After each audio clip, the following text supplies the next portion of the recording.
get some dinner. What's up, peoples? DC193 back again with another video for you, my fans, the people that subscribe, support me, and come here for news. And then there's also the people that don't like me, that just come here to see my mug. Hey, whatever, you're still here, right?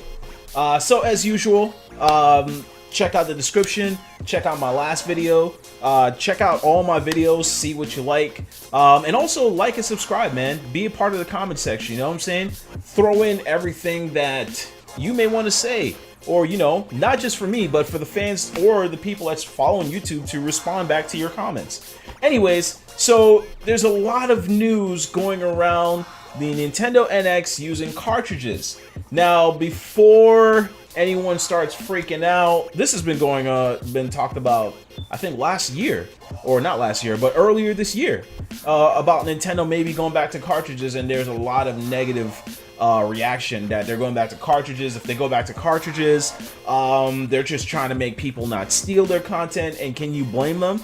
They work really hard, man. Their first party games go into a lot of work. They feel like it's a lot of magic that goes into that first party game, you know what I'm saying? Mario sells, Zelda sells, if they do a Metroid, it sells. There's a lot of work and beauty and craft that goes into those games for them, and they hold it with pride, so they don't want nobody to steal them. So I totally understand that, and being the fact that third party doesn't really support them, they have to make sure their first interest is basically protected. So I have no problems with that, but I'm here to break the misconception of people saying there's not going to be any DLC, there's not going to be any updates, there's not going to be any type of information, the card's going to be too expensive, it's not going to be as fast anymore. Well, in reality, guys, technology has changed so much. Not only is memory cheap, but it's also much faster than what's in the PlayStation 4. So if you think about the PlayStation 4 right now, the PlayStation 4, and let me be 100%, the PlayStation 4 uses a disk read speed at 6x, which only processes or reads 27 megabits of data per second. 27 megabits of data per second. The PlayStation 3 was 3, and it only it was 2x, and it only read 9 megabits per second. Now here's going to be the mind blower, the bomb in your shell mind blower. A SD card is basically what we're seeing, or the idea of what it's going to look like. And rumors that saying developers are saying that the games may look like a larger version of a 3DS card, but just going and just looking a little deeper, and here goes that mind blow.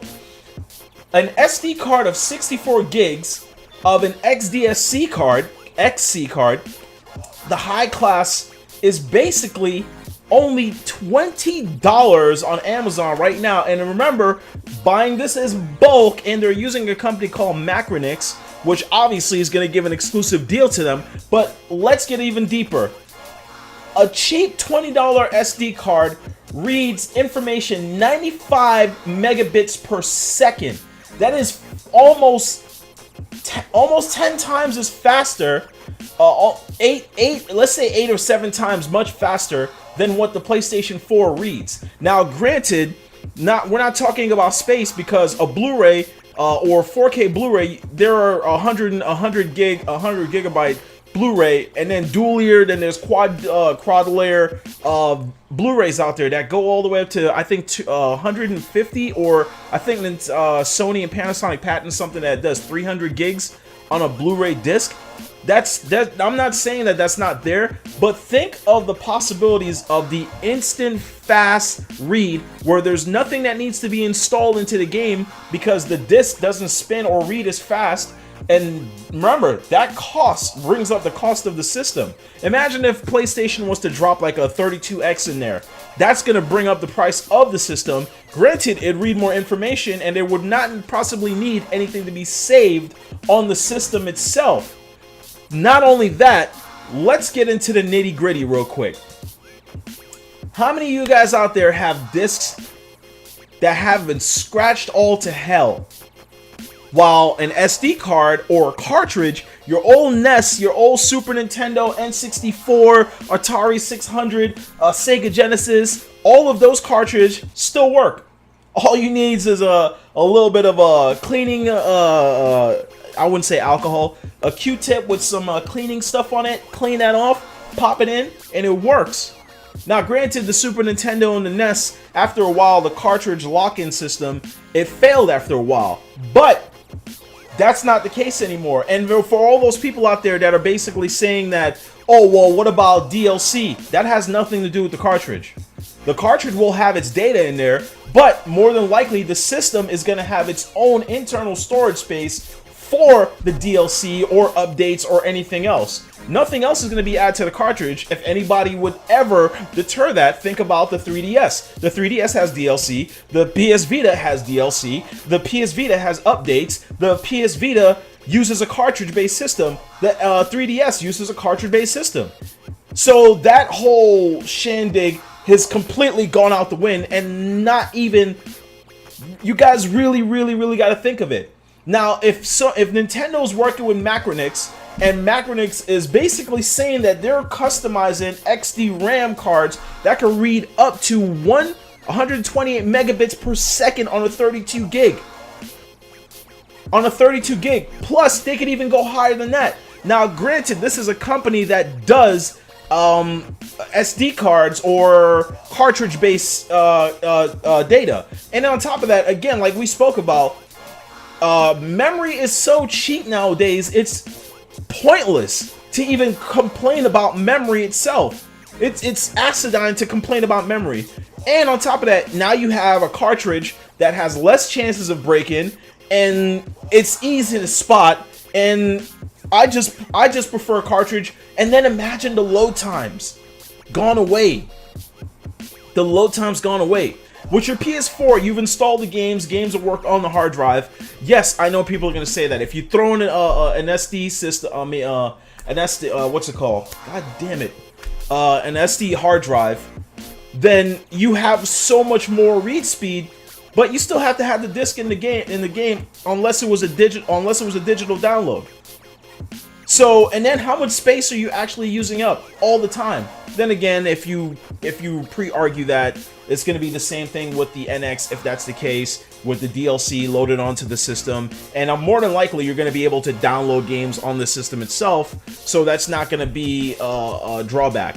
But the fact that cartridges at a cheaper price runs much faster than the PlayStation 4's 6X disc reader that only does 27 megabits per second, while the NX or like any cheap SD card runs 95 megabits per second for $20 and 64 gigs of hard drive space or storage. That's pretty freaking amazing.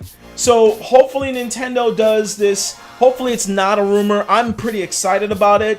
I'm just excited about it. And as a collector itself, I want cartridges over discs any day of the week. There's a lot of games that, especially if you have kids, how many times have your kids cracked or scratched your CDs and you gotta buy a new one? Now GameStop or anyone else is selling warranty on disc, obviously because them shit's gonna be scratched to hell. And if this does come out and it's a success, it would probably be a game changer for the rest of the guys out there. Microsoft, Sony, and then again, you're gonna have people saying, oh, well, they're coming out with diskless systems where everything has to be downloaded. Again, now you have to depend on the hard drive space. You're not a collector anymore. You're just paying for digital space instead of having a physical hardware. I prefer physical hardware any day of the week. Physical hardware any day of the week. I wouldn't mind this, and I really hope that Nintendo is going back to that. I know that means games are going to load way faster. I know that my games are not going to be scratched, and all I have to do is clean the pin connectors. And it's going to read way faster. Even if the NX or Project Scorpio comes out and they're going to be doing, let's say they added a 32X in there. I think a 32X does about 128 or 250, no, 128 megabits per second. I'd have to check that. I'll leave it in the comment section if I'm correct, but I'm not sure. I think it's a little bit, it's probably more than that, to be honest with you. But an SD card reading it that fast, and if they're working with this company, more than likely it's going to be much faster. And take that out of the back of your head that there's not going to be any DLC because it's cartridge based. You're an idiot because the 3DS and the Vita does it right now. And again, that all depends on your onboard storage of the system itself. And on top of that, the fact that they're talking about these cartridges and they're talking about a console, a portable console version, that's probably what they're getting at by carrying your game with you. Pretty cool, and I hope that this is what Nintendo's doing. Change the game up, shake it up a bit, and go back to, I wouldn't say your roots, but go back to what matters. And screw all this other BS about being, they're doing this for copyright protection. So what? But it's also a benefit to the customer. Wouldn't you rather, or I know that it possibly may be costing a little bit more, and the video's running on, so I'm about to end in a second. The cartridges may cost a little bit more, but I'm pretty sure they're not going to try to charge more than what the PlayStation 4 or what the Project Scorpio or Xbox One is charging for their games itself. Granted, it is a physical, but I would rather have a physical cartridge over a disc any day of the week if the cartridge itself loads much faster. And again, storage, I'm done. Don't even bring up storage. Just cut it out. That's minuscule. Anyways, guys, it's DC193 Game and Tech. Thank you for watching, and as always, like, subscribe, and comment. Back at your boy, people. Peace out. You can't hold me, son. You can't hold me, son.